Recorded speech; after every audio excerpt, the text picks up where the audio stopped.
Aujourd'hui, notre voiture a décidé d'aller faire un tour à la mer. Et ça tombait bien, parce qu'on était dedans. J'adore la mer, mais dommage que ça mouille. Surtout les vagues. Quand j'étais petite, elles me faisaient peur, les vagues. Mais maintenant, laisse-moi rire. Elles ont beau cracher de la mousse, ces froussardes finissent toujours par se ratatiner sur la plage avant de faire marche arrière comme de vraies poules mouillées.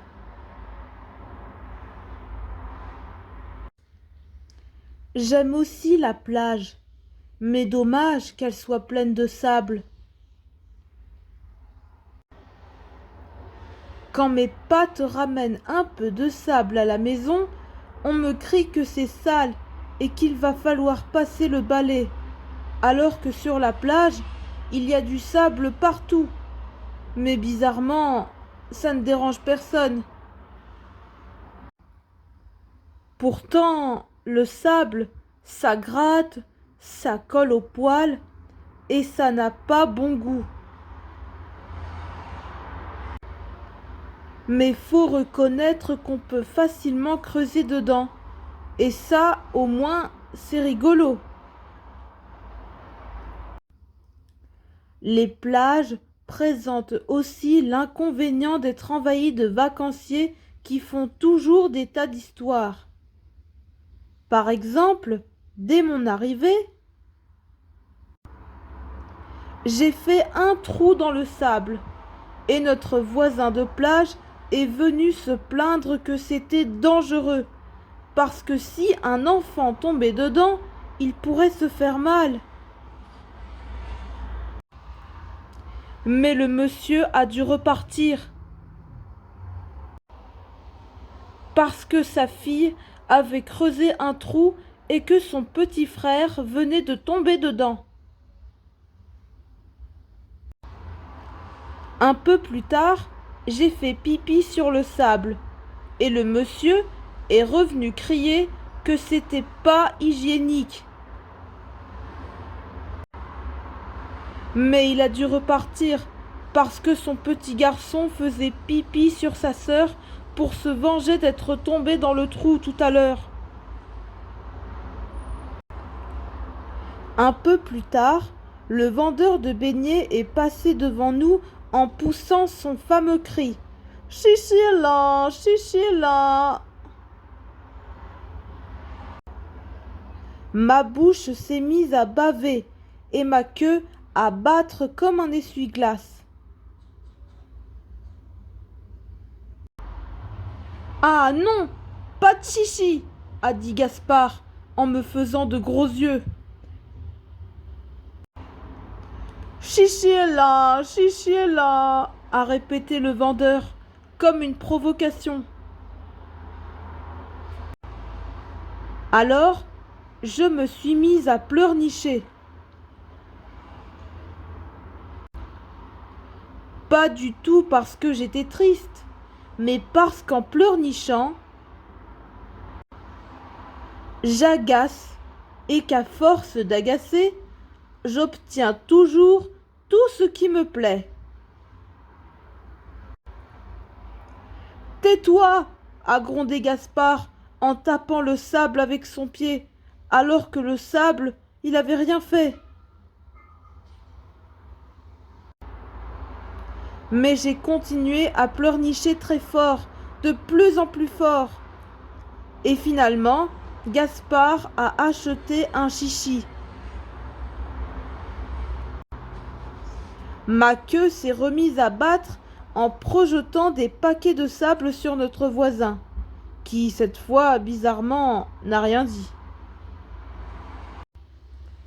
Je ne t'en donne qu'un bout, m'a prévenu Gaspard en me tendant une miette.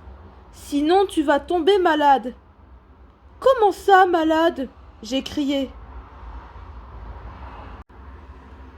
Je suis jamais malade, moi. J'ai un estomac en béton.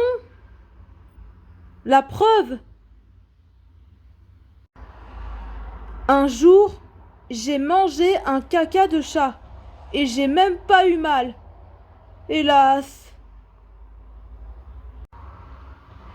j'ai eu beau menacer, gémir et pleurnicher, ce goinfre de Gaspard a dévoré mon chichi tout entier sans se soucier du torrent de larmes qui noyait mon regard bouleversant. Mais attendez, dans la vie, les méchants sont toujours punis.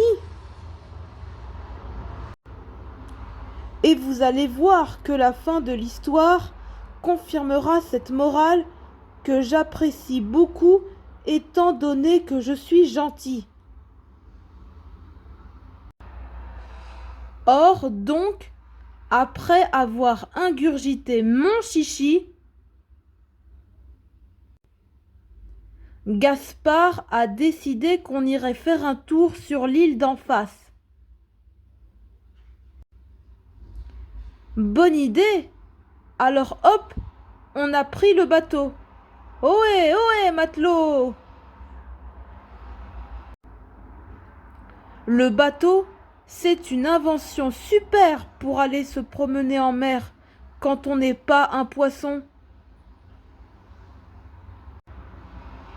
Moi, je trouve ça marrant les bateaux, surtout quand ils font du rodéo sur les vagues. Là, un petit vent mariole nous faisait justement tanguer sur les flots, et je trouvais ça rigolo. Mais figurez-vous qu'à force de tanguer, mon Gaspard est devenu vert. Sa bouche a d'abord fait hip, et puis burp, et puis bleuh, en vomissant le beignet qu'il m'avait volé. Chichi est là! Je me suis écrié en admirant la bouillie écrasée sur le sol. Je l'ai dévoré d'un coup et digéré sans difficulté, confirmant ainsi de façon catégorique et simultanée que grand 1, dans la vie, les méchants sont toujours punis. Grand 2, j'ai un estomac en béton.